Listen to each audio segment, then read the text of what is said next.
was around that time period. But there was another one really recently, like in the last 2 or 3 years. And I don't know why they showed it.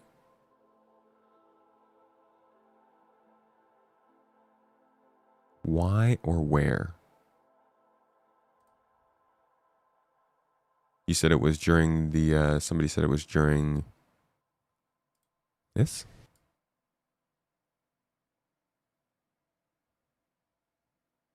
Here's Star Cloth.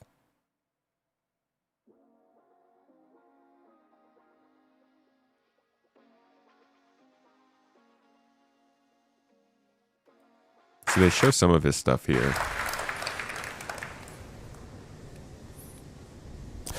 Was it 2020? To be continued.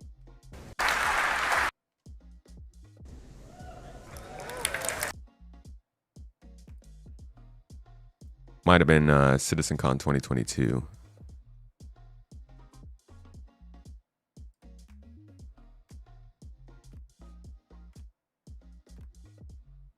No, it doesn't look like they did any Star Cloth stuff that year. 21?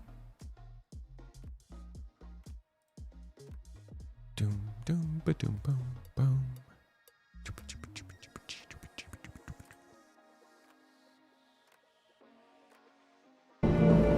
So here we're showing one way.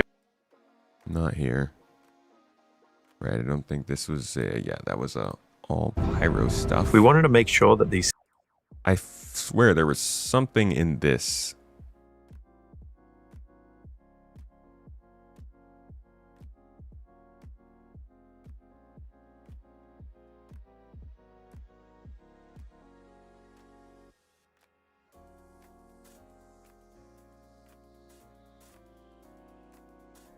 Am I wrong? Was it? It might have been 23 I'm thinking of.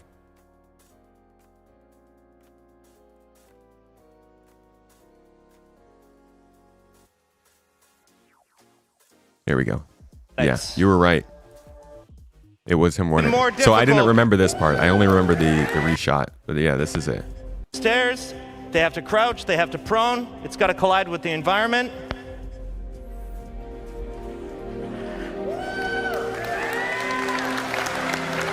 And even more difficult, it needs to hold up in high-end cinematics.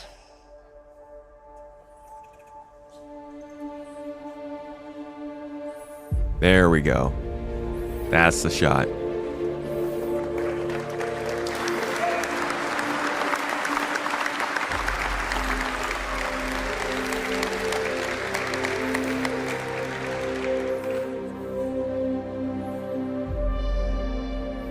Gary Oldman, even your freaking old eyes look so emotional. So now we can go back to the original.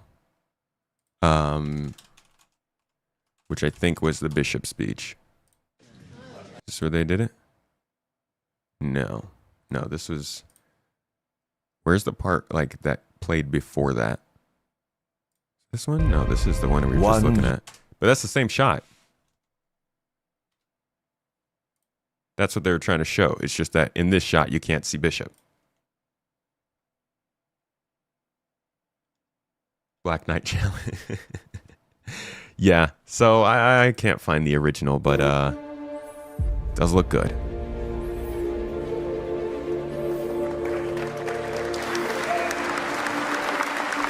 Oh, this is Vega, you're right. Sorry.